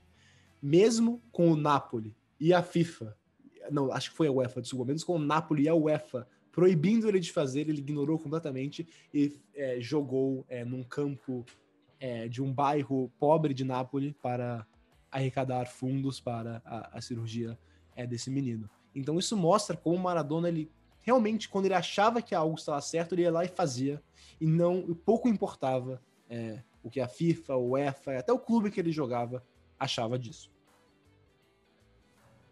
E justamente entrando, né, vamos entrar um pouco das visões políticas do Maradona, que, querendo ou não, acho que ele se atrelava mais a uma política de esquerda, progressista, mas isso não sempre foi o caso na vida dele. Eu acho que mais que tudo ele era um nacionalista, ele tinha grande, né, apego às camadas mais pobres da sociedade argentina e etc. E isso acabava trazendo ele um pouco mais para o lado da esquerda, mas não sempre foi o caso. Ele também, por diversas vezes, se aproximou de outros políticos, né, que eu acho que, no mínimo, não podem ser classificados como políticos de esquerda. Como o Menem, por exemplo. O Menem, por exemplo, não sei. O Vladimir Putin, por exemplo, eu não considero ele um político de esquerda, eu acho que ele é um político... O partido, inclusive, o Partido Unido, né, da Rússia, é um partido que tem uma ideologia nacionalista, né, mas não é muito bem definida nesse quesito de esquerda e direita. Eu acho que tem algumas políticas que são atreladas à esquerda, mas também outras que são bastante retrógradas, especialmente no campo social, né? Acho que tem muitas críticas que podem ser feitas aí ao governo do Vladimir Putin, e Vladimir Putin era um político que o Maradona já havia declarado, né, abertamente o seu apoio ao governo de Vladimir Putin, não é, Gui? Exatamente. É o que você falou, Miguel. Eu acho, ele foi mesmo para a esquerda completamente quando ele foi fazer a reabilitação dele em Cuba. Eu acho que antes disso ele era exatamente o que você falou, Miguel, um nacionalista. Ele queria o melhor para a Argentina e ele fazia o que ele achava que era melhor para a Argentina, por exemplo, apoiar o Carlos Menem. Tivemos muitos Diegos, muitos Maradonas, digamos assim, politicamente falando, mas realmente foi só quando ele foi para Cuba e passou, acho que 5 anos na ilha, que ele realmente, pode-se dizer que ele foi para a esquerda definitivamente. Apesar de que, mais ou menos há um mês atrás, ou há 2 meses, foi comemorado o Dia de la Lealtad Peronista, ou o Dia da Lealdade Peronista. E nesse dia o Maradona fez um pronunciamento, e ele falou algo do tipo, não tenho aqui a citação inteira, mas algo do tipo de meus avós eram peronistas, minha mãe adorava Evita, e eu sempre fui e sempre serei peronista. Então, ao mesmo tempo de que eu diria que ele só foi para a esquerda totalmente depois que ele passou muito tempo em Cuba e se aproximou do Fidel, a sua família também, se isso for verdade, obviamente, vamos assumir que é verdade, esteve atrelada ao peronismo da Argentina. Mas, de novo, isso também me leva a pensar que o peronismo não necessariamente é de esquerda. Então, essas pessoas, a família dele podia ser de um peronismo não de esquerda. Aí, ó, de novo estamos falando do Perón no podcast sobre a Argentina. O Juan vai me criticar de novo aqui, mas é impossível falar sobre a história do seu país sem tocar no Juan Domingo Perón. Acho que a Argentina e o Perón caminham até mais próximas, né, do que o Brasil e o Getúlio Vargas, não acha? Eu acho que o Perón e o peronismo têm uma influência na Argentina até hoje maior que a do Vargas, com certeza. Sempre que eu tento explicar, fazer um paralelo entre o peronismo... na verdade, quando eu tento explicar o peronismo para algum amigo brasileiro, eu sempre digo algo do tipo de... Imagine que o MDB tem uma ala de direita, uma ala de esquerda, e tem um culto de personalidade ao Getúlio Vargas. É o que eu tento explicar. Eu acho que é justamente por isso, por aí, esses 500 mesmo. Mas temos aqui a primeira apresentação, vamos entrar nas minúcias, né, das visões políticas do Maradona. Passando aqui a nosso primeiro episódio aqui, que escolhemos como um case, né, para analisar como é que era essa vida política, vida social do Maradona nesse quesito, e justamente ele ainda era jogador, né, então não é a vida pós-cancha, mas a vida extra-cancha, né, ou seja, extra-campo do Maradona. Estamos aqui na Copa de 1986 e é um episódio que justamente o Juan e o Gui já tocaram, né, no nosso bloco anterior, muito a ver com a Guerra das Malvinas. Não vou entrar nas minúcias porque já falamos, mas era impossível não tocar nisso para não acharem que esquecemos. E o Maradona foi muito importante nesse jogo e buscando aquele ideal, acho que ainda nacionalista, principalmente dele, é aquilo exatamente que o Juan falou. Ele deu uma preleção, né? A conversa antes do jogo foi bastante focada no ambiente bélico da Guerra das Malvinas, que havia ocorrido 4 anos antes, né? Acabou em 1982, a Copa do México em 86, e esse foi o teor que o Maradona queria jogar essa partida, que seria uma espécie de segundo tempo da Guerra das Malvinas. E aqui eu tenho uma citação direta do Maradona, abre aspas: era como vencer um país, não uma equipe de futebol. Apesar de termos dito antes do jogo que o futebol não tinha nada a ver com a Guerra das Malvinas, sabíamos intimamente que muitos jovens argentinos tinham morrido, que tinham sido mortos como passarinhos. Foi declarado publicamente que as coisas não se misturavam, mas isso era uma mentira. Foi mais do que ganhar uma partida, mais do que deixar os ingleses fora da Copa. Culpamos os jogadores ingleses por tudo que tinha acontecido. Sim, eu sei que é uma loucura, mas foi assim que nos sentimos e foi mais forte do que nós. Estávamos defendendo a nossa bandeira, os jovens. Essa é a verdade. Eu acho que isso reverbera, né, com não só o resto da seleção argentina, mas os jovens argentinos. Na época, o Diego Armando Maradona tinha 26 anos, não é, Gui? E acho que muitos dos soldados argentinos que perderam a vida, né, que morreram no conflito da Guerra das Malvinas, eram até mais jovens do que o Maradona na época que ele venceu a Inglaterra no México. Isso só demonstra como o Maradona era de fato nacionalista. Ele sentia pelas mães, pelas avós que perderam os seus filhos nessa guerra, né, do regime militar da Argentina. E ele tinha uma intensa... O Maradona, vamos entrar nisso, ele já criticou abertamente o regime militar argentino, mas ele também tinha uma intensa raiva, uma fúria dos ingleses. Não é, Gui? Tinha, exatamente. Eu acho que isso foi muito bem explicado pelo Juani quando a gente falou sobre o jogo contra a Inglaterra. Ele sentiu muito pessoalmente a Guerra das Malvinas. eu acho que é uma coisa que ele levou pro resto da vida. E o ponto máximo que se exemplifica esse ódio, esse ressentimento com os ingleses foi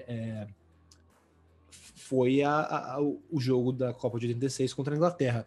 Porque eu acho que isso vai além da ditadura militar. Porque apesar da ditadura militar ter sido, obviamente, horrível na Argentina, esse sentimento de que as Malvinas são argentinas não vem só da guerra. Óbvio, veio à flor da pele por causa da guerra, mas muitas pessoas, a maioria dos argentinos, que, por óbvio, eram opositores da ditadura, continuam falando que as Malvinas são argentinas. Justamente, né? Só um segundo, Gui. O Maradona, por mais que ele hoje em dia criticou, continua, desculpa, não continua mais, mas sempre criticou o governo ditatorial. E nessa época ele até apoiou a invasão das Ilhas Malvinas, e eu acho que tem muito a ver com isso, que é um sentimento forte de nacionalismo e de certeza que as Ilhas Malvinas são um território argentino, né, acima de tudo. Pessoas que até criticam o governo militar podem ser a favor do pertencimento, né, das Malvinas de fato serem esse território argentino. Isso tem muito a ver com o nacionalismo, que é forte na Argentina e que era fortíssimo em Maradona. Exato, sim. Só para concluir, é bem isso que você falou, Miguel. É uma questão que vai... É uma questão, exato, nacionalista. Não uma questão de apoiar o governo militar. Muito longe disso. É uma questão de ser contra o imperialismo inglês e ser a favor de o território seja incorporado à Argentina por todos, a maioria dos argentinos acreditam que sim, as Malvinas são argentinas. Sem mais delongas, então fechando aqui essa Copa de 86, né, o Maradona vence a Copa e, como já falamos, aqui o Juan até já falou nesse episódio, o primeiro título argentino ficou meio manchado, né, por ser conquistado no regime ditatorial, porém esse não foi. O Maradona sempre falava da importância disso. Ele dedicou, né, o Maradona, a conquista de 1986 para todo o povo argentino. As imagens da comemoração na Casa Rosada acho que demonstram bem isso, né, o Maradona vibrando com o povo argentino, que isso era uma conquista deles. E ele dedica a todo o povo, mas ele lembra de uma forma especial os trabalhadores argentinos. Eu acho que isso aí já também demonstra um pouco, né, dessa importância que o Maradona dava à classe trabalhadora e uma parcela mais... Quando ele disse os trabalhadores, ele se referia até em menção ao seu pai, né, onde ele via essa parcela um pouco mais pobre da população, que o Maradona sempre falou que sofreu muito, né, nesse período que antecedeu a conquista da Copa com uma grave crise econômica na Argentina. Então o Maradona já declarou, né, havia declarado que essa conquista da Copa de 86 foi importantíssima para animar os argentinos, e eu acho que ele buscou justamente fazer isso ao dedicar ao povo e também, em especial, aos trabalhadores. Haviam passado um período bastante difícil antes da conquista de 86. No mais, acho que precisamos falar também aqui, né, nessa vida extra-campo e política do Maradona, temos que falar sobre a sua escolha por jogar em Nápoles, na equipe do Nápoles. Acho que essa escolha tem contornos sociais. Como já tocamos aqui, o sul italiano é consideravelmente mais pobre que o norte, é uma região mais agrária e, igual o Juan já falou, é uma região que se assemelha à Argentina e Argentina não, mas se assemelha à história do Diego Armando Maradona. Seus pais, né, como já tocamos, saíram de uma região interiorana mais pobre e foram tentar buscar uma vida melhor próxima a Buenos Aires. Eu acho que o Maradona via nisso, né, uma chance de fazer uma diferença em um território bastante familiar. Acho que o Maradona escolheu, né, a cidade de Nápoles muito também por uma questão pessoal. Ele via, né, como já tocamos aqui várias vezes, o Maradona tinha uma preocupação pela parcela mais pobre da Argentina, mas também a parcela mais pobre de qualquer lugar onde ele jogava. Ele sempre foi bastante envolvido e em Nápoles poderia fazer essa diferença, né? Por ter uma proximidade, por ser uma cidade com uma situação socioeconômica bastante complicada. Maradona escolhe, e Nápoles, na época, né, Nápoles era conhecida por ser caótica e violenta, e como já falei, né, era quando o Napoli ia jogar contra as equipes do norte, principalmente de Turim e de Milão, os torcedores eram alvos de cânticos preconceituosos, como lavem-se, como se os napolitanos fossem sujos, ou até mesmo um cântico que era algo do tipo pobres, porcos e coléricos, uma referência à cólera, né, epidemia de cólera que ocorreu em Nápoles no início do século XX, que acabou matando diversos napolitanos. Inclusive esse xingamento de colérico é um que permeia até hoje entre os italianos do norte, um pouco mais preconceituosos com relação aos napolitanos. E Miguel, só para fazer uma rápida interjeição, você estava falando de como ele escolheu ir para o Napoli porque ele tinha esse talvez compromisso, né, com uma cidade que seria um pouco mais considerada talvez periférica na Itália. Um momento que exemplifica muito bem isso foi que depois de ele ganhar a Copa do Mundo e ganhar o primeiro Scudetto lá no Napoli, o Silvio Berlusconi, que era um importante, antes, não sei nem se ele era primeiro-ministro ainda, mas ele era dono do Milan, tentou levar o Maradona para o Milan. Mas o Maradona, por ter esse compromisso social com o sul da Itália e com o Napoli, renovou o seu contrato e rejeitou a oferta do Berlusconi para ir jogar no norte do Milan. Justamente, eu acho que exatamente essa proposta do Berlusconi bastante famosa. O Milan é um dos times que, inclusive, prestou inúmeras homenagens após a morte de Diego Armando Maradona, porque é uma equipe que sempre teve admiração pelo futebol do Maradona. Eu, pessoalmente, na Itália, gosto muito do Milan. Vou falar que eu torço pro Milan, mas é uma equipe que eu admiro. Então, a pena que o Diego Armando Maradona nunca tenha jogado pelo Milan, mas, de fato, até é uma pena, mas também eu acho que demonstra, né, essa pessoa que a gente tanto admira. Ele tinha esse compromisso firmado, esse compromisso social com a cidade de Nápoles, e ele não poderia largar isso. Era algo muito maior do que só futebol. Era algo que ele via a sua infância, ele via a oportunidade de auxiliar, e acho que demonstra, né, esses contornos sociais por trás da escolha por Nápoles, e o Napoli em específico. Agora vamos falar um pouquinho sobre a aproximação do Maradona à esquerda. O Gui já começou a falar um pouquinho, né, sobre como isso teria se enfatizado, né, de fato, quando o Maradona foi se tratar, né, buscar uma reabilitação na ilha de Cuba. Fale um pouco mais sobre essa aproximação de Maradona com Fidel Castro. Gui, por favor. Então, realmente, quando o Maradona parou de jogar futebol, quando a gente escreveu aqui, foi em 1997, quando ele realmente parou de jogar futebol, se aposentando, depois da sua segunda passagem pelo Boca. Ele estava num momento um pouco difícil da vida, estava lutando contra essa dependência química que ele desenvolveu durante sua vida, que, deixa bem claro, uma doença. Ele sofria de uma doença. E para se tratar, ele foi para Cuba.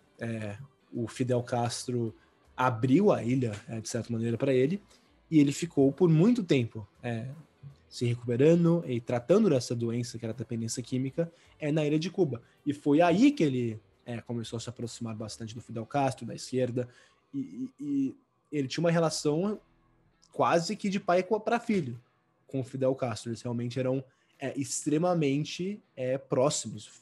E ele considerava o Fidel, como eu falei, como uma espécie de segundo pai. E ele ficou lá por, se eu não estou enganado, 5 anos, né, de Cuba, tanto que a despedida dele do Boca não aconteceu em 97, foi acontecer só em 2001, quando ele deu um famoso discurso na Bomboneira, muito emocionado, que, como ele disse, yo me equivoquei e paguei, pero la pelota no se mancha, ou eu errei e paguei, mas a bola não está suja. Então, sim, eu quero ressaltar mais uma vez que o problema que o Diego teve com as drogas é uma doença, ele é um dependente químico e ele tentou se tratar e passou muitos anos sofrendo, mas se tratando. Acho que é exatamente isso. E o Fidel, claro, é uma figura que eu ia classificá-lo como polêmica, mas tem críticas a se fazer contra o Fidel Castro, assim como qualquer político, na verdade, né? Mas o Fidel, acho que pode ser alvo de algumas críticas sem entrar nas minúcias se ele foi, né, um ditador ou não, se existem as acusações contra o Fidel Castro, né? São acusações feitas por órgãos internacionais, por ONGs, e acho que elas têm de ser levadas a sério. Porém, é inegável que o Fidel Castro foi, de fato, acolhedor na vida do Diego Armando Maradona. Ele providenciou ao Maradona uma oportunidade de se tratar, de receber um tratamento sem igual, né? Na verdade, de reabilitação. E eu acho que muito por causa disso, Maradona, que já era um nacionalista, eu acho que até nesse ponto ele se assemelha com o Fidel, né? A gente falou no episódio passado sobre o beisebol cubano e tocamos um pouquinho nisso, sobre a trajetória política do Fidel Castro, né? Que após a invasão da Baía de Porcos pelo presidente Kennedy, né? O Fidel decidiu que ele precisava se aproximar ainda mais da União Soviética e passar de ser somente um nacionalista para, de fato, um socialista, né? Ele dá aquele discurso, famoso discurso do Fidel, que tinha umas 7, 8 horas, onde ele declara que a segunda etapa da Revolução seria socialista. Eu acho que talvez essa foi, né, o divisor de águas para o Maradona, né? Ele que já tinha algumas políticas mais progressistas, nacionalistas, era de fato um nacionalista, mas após esse período, eu acho que foi esse divisor de águas para ele,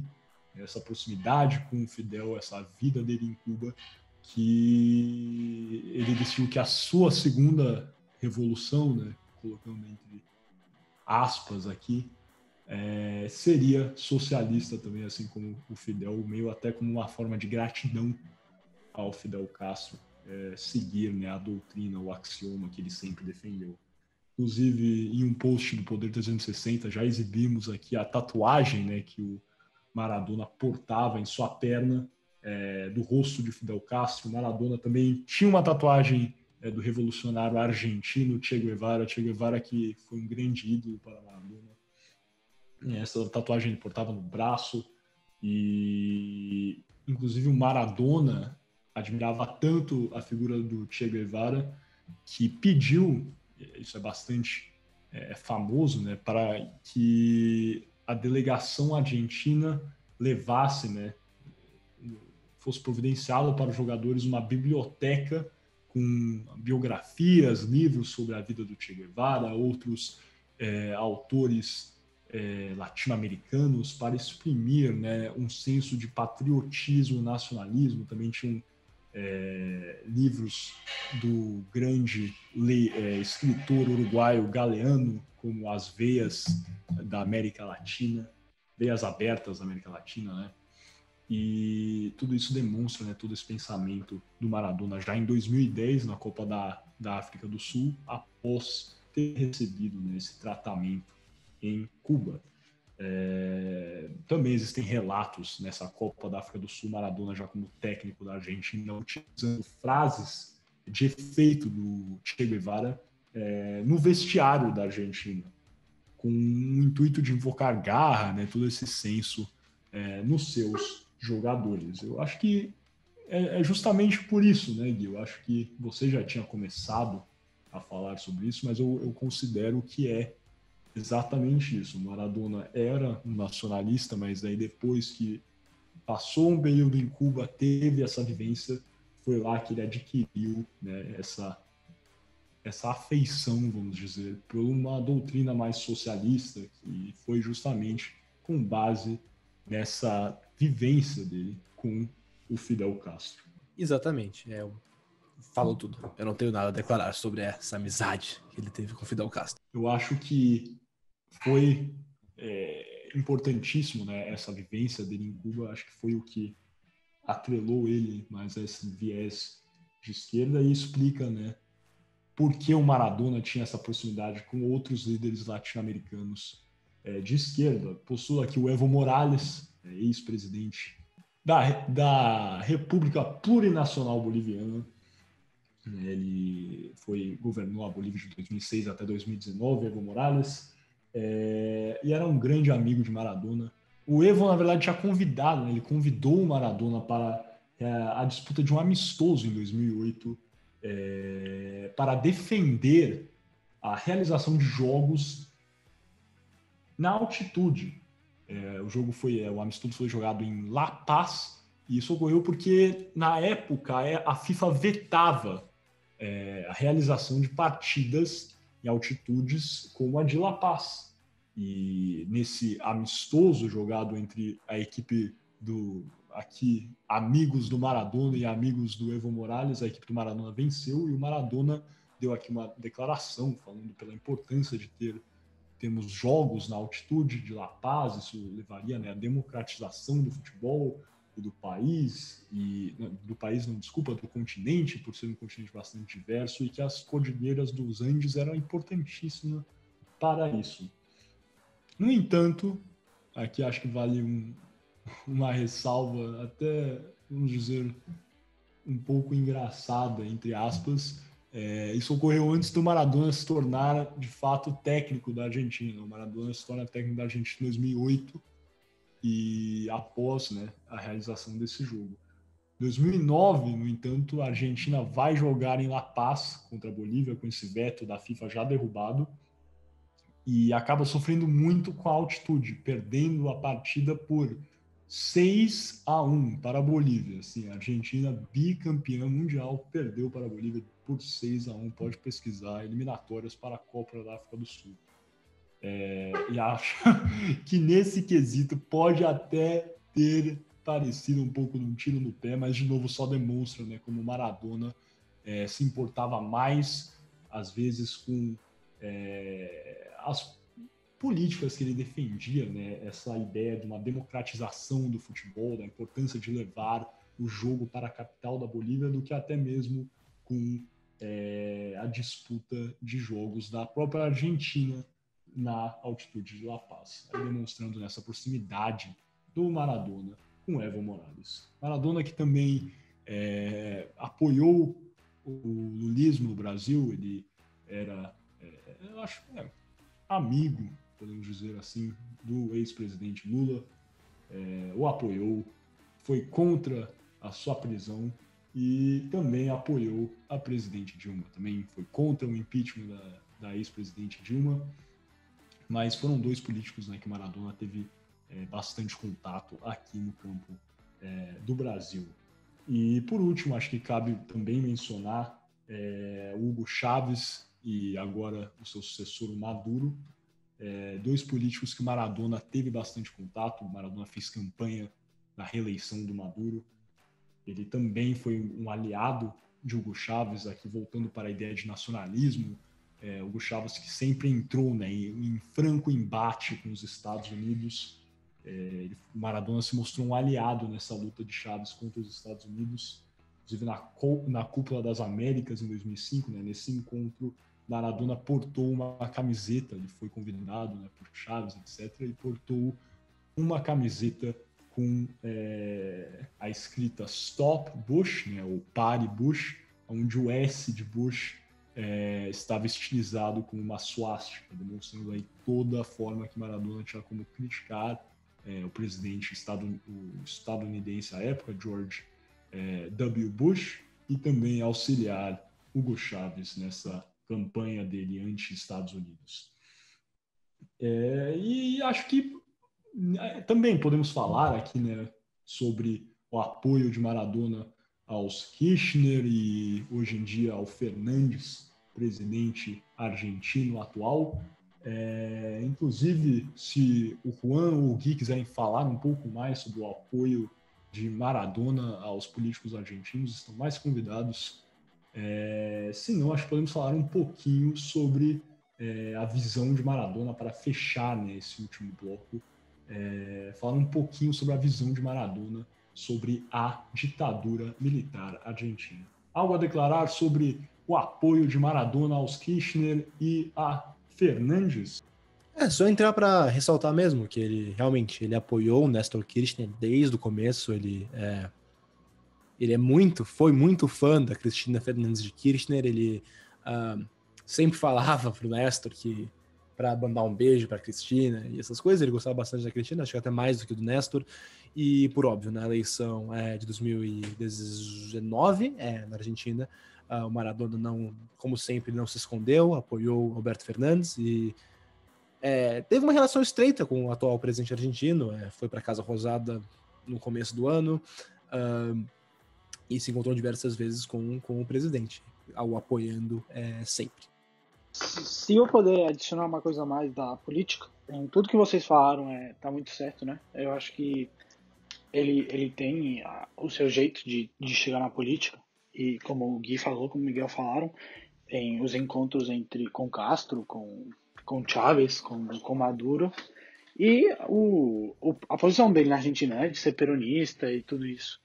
Isso é o que leva Maradona na política. Mas eu acho que tem que mencionar também o que aconteceu o outro dia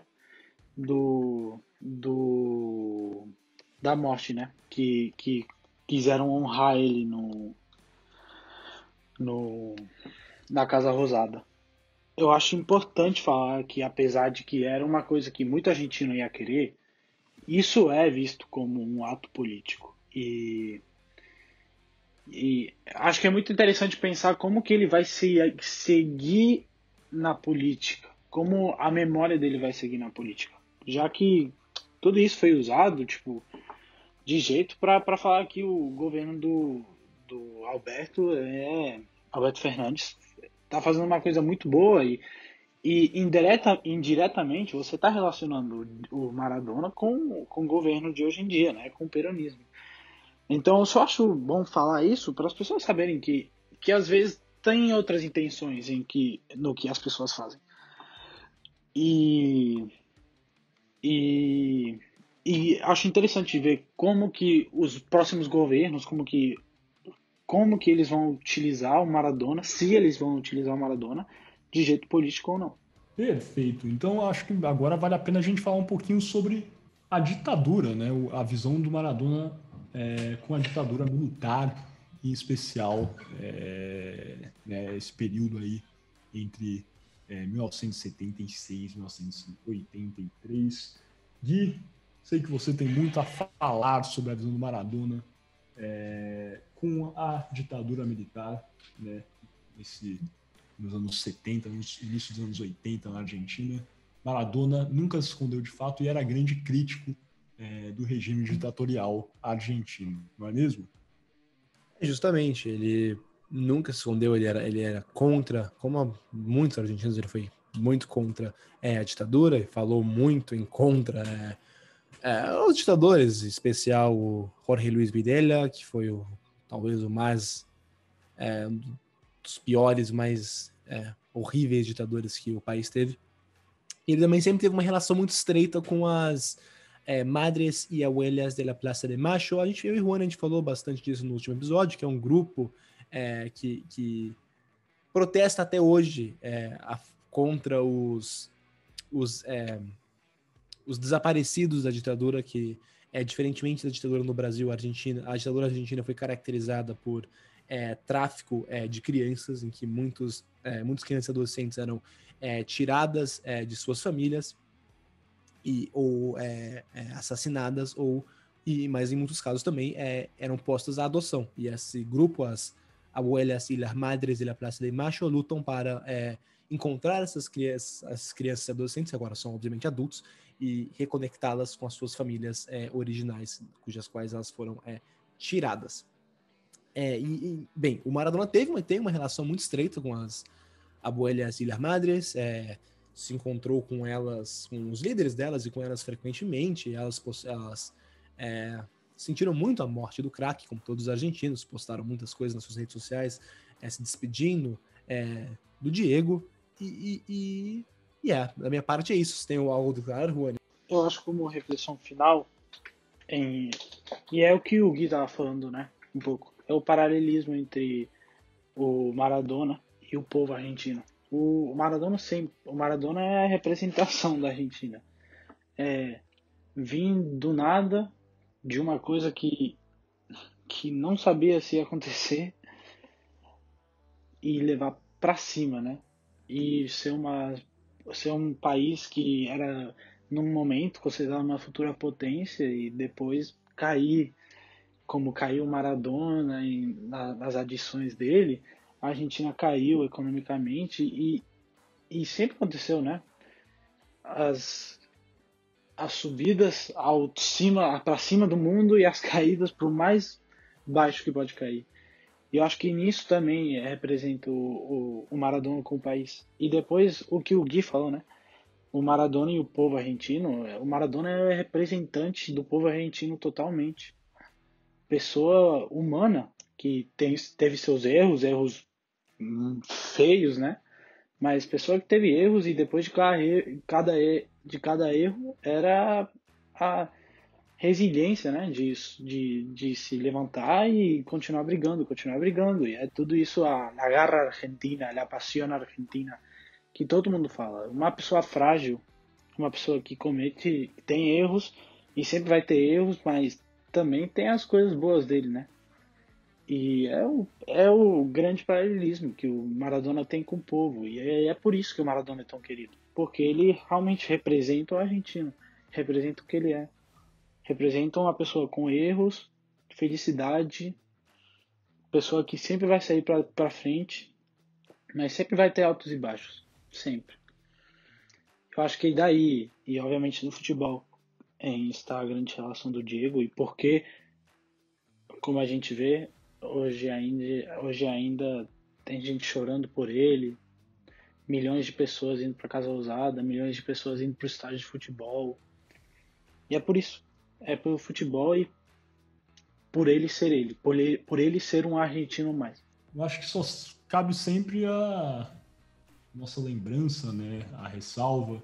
Você fez muito bem, e às vezes a gente vê aqui esses programas esportivos jornalísticos que estão tentando, né, com as melhores intenções, fazerem suas reverências, homenagens ao Maradona, mas acabam o criticando abertamente pelo seu vício, né,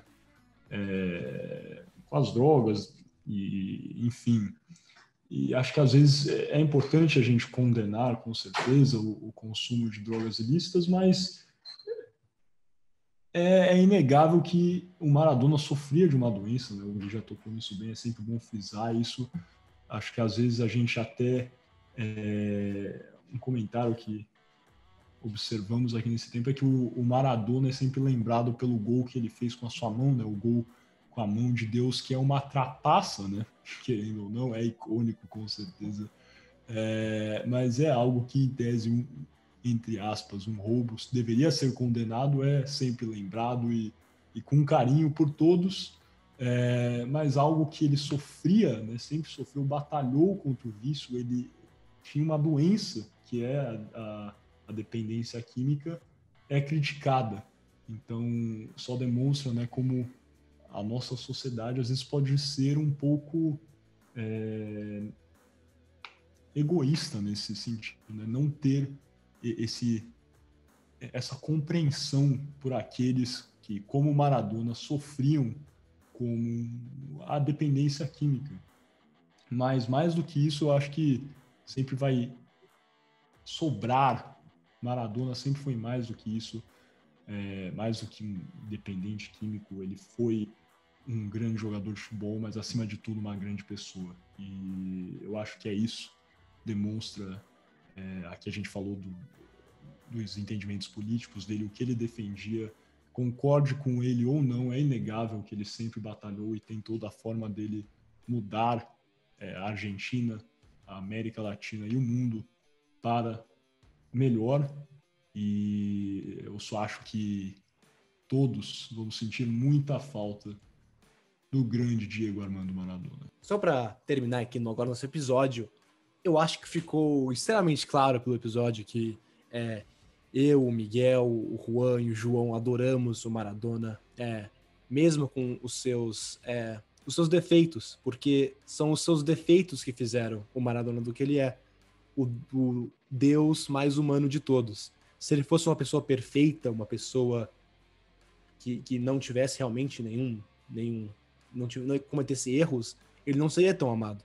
Por ele ser uma pessoa tão normal, digamos assim, com todos os seus defeitos, cometendo erros como todos nós, ele acaba sendo uma figura extremamente carismática e que todos nós acabamos amando muito.